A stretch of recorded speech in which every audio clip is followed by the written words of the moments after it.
So I have a problem, and for once it's not the rain, although this mud is quite deep and is threatening to steal my boots. But my problem is that my favourite focal length for a prime lens is one for which I have effectively no use. It's a lens I use maybe once a year, and yet for some bizarre reason I keep buying these lenses. And that's the 85mm prime lens, and I love the 85mm focal length, but there is a problem with it. Not with the lenses in particular. This is an absolutely fantastic lens. I'll do a review on this. This is the 85 1.8S for Z mount, but the concept in general is somewhat flawed. Let me explain. Assuming I don't fall over.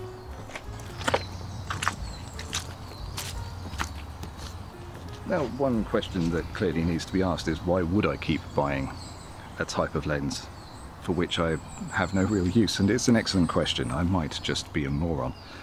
But once or twice a year, I photograph a person. It's quite rare for me.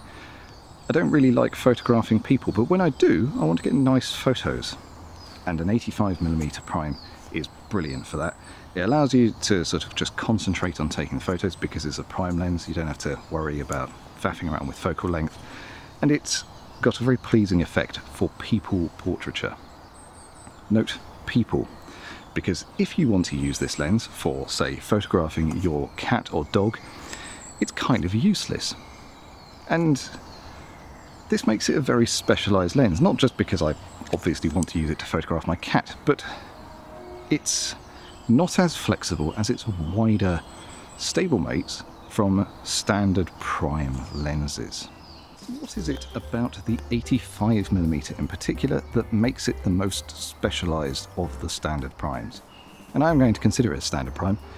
I think of it in the same sort of category as 35s, 40s, 50s, and then 85s. Maybe that's just me. But what makes it so specialised? Well, out of all of those lenses, it has the worst maximum magnification, and this is because of a convention, I guess, when it comes to prime lens design.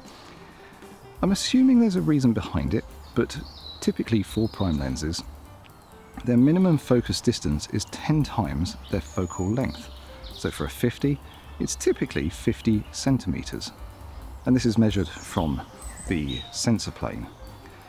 And that means for the 85, it's 85 centimetres, and this is remarkably consistent over decades of lens design. And I have another 85 with me I can use to demonstrate this in a second. But it is a roughly 80 to 90 centimetres on every 85 I could find, bar one. And we'll get to that in a minute.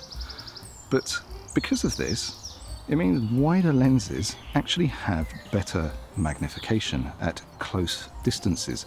So if you want to photograph your cat, for example, you're going to be much better suited using a 35mm lens than an 85, even though neither of them are macro lenses. And take a look at these two examples. This is with the 40mm f2 and the 85mm 1.8 on the same camera, same subject, and notice the significantly better magnification on the 40 f2. It doesn't have macro capabilities, but it does have significantly better magnification. And the reason why I find this sort of frustrating with the 85mm in particular is that it means you can't use it as often, because it makes it a very specialised lens. It's very specific to people portraiture. It's not great at animal portraiture, for example, because you can't get close enough to get them large in the frame or to bring out their features more. If you are a wedding photographer, for example, you can't use this to get close-ups of the ring on the bride's finger, for example. It is quite a specialised lens. It is for taking nice pictures of people. And there's a use case for that. I like it for that purpose. It's why I've continued to buy them, and because I like them for street photography. But you want to use your nice lenses for many things. I don't like having lenses sat around that I only use once a year, so I try and use them for other things. And this is consistently the most frustrating. Right, for another example, I'm going to take a few photos of this swing. It's quite nice against the tree, and I'm going to try it at a few different focal lengths. So to start with, I'm going to use the 85 1.8.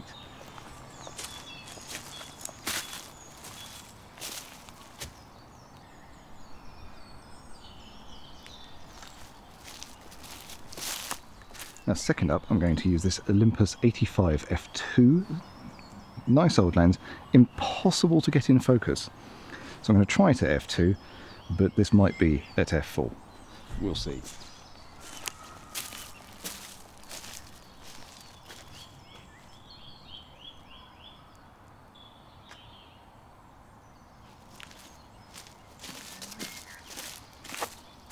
It is notably easier to focus on a mirrorless camera than it is on an old OM2, I can say that much.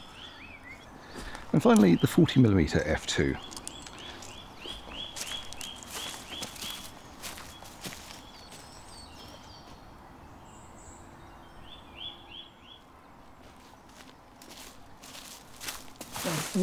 Hopefully you can see what I mean. You will see that the wider lens, the smaller lens, gets much better magnification. And this is a bit of a weird use case perhaps. Why do I want to use an 85mm up close? Well, I kind of do.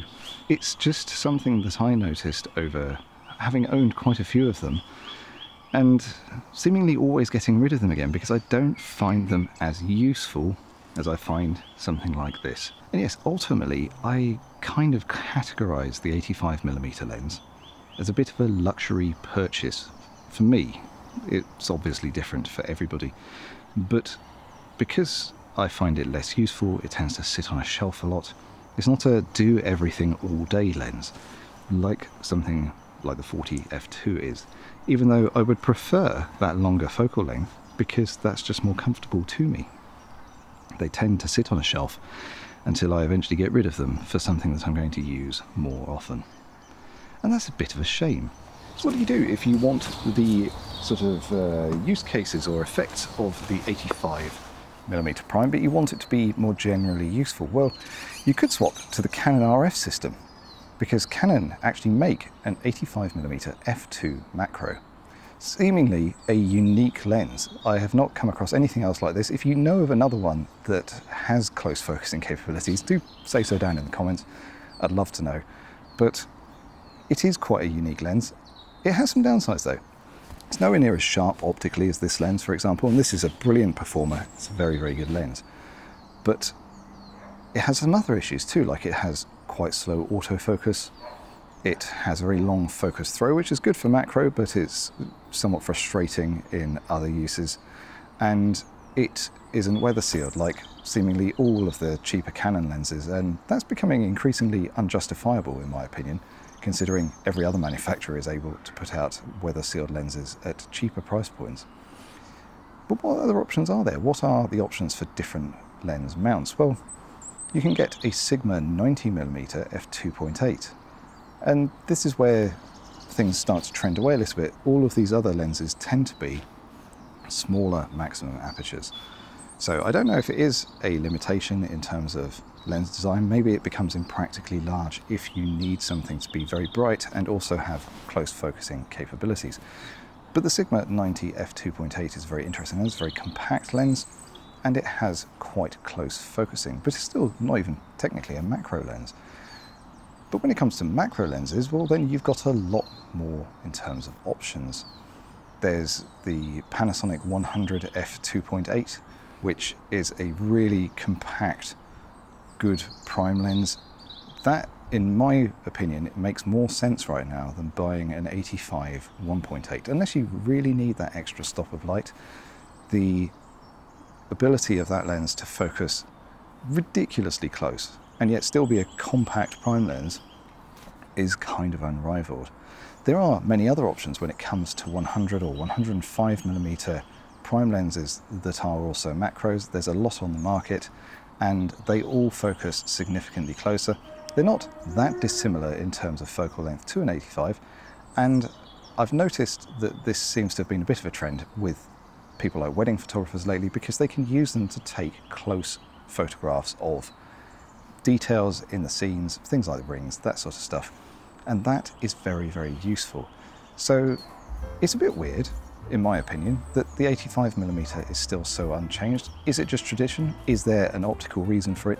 I don't know. If you do know, please do say so down in the comments. I'd love to hear your thoughts on this and how you feel about this sort of lens, because there's clearly a reason I keep buying them, and very much a reason why I keep selling them. Until next time.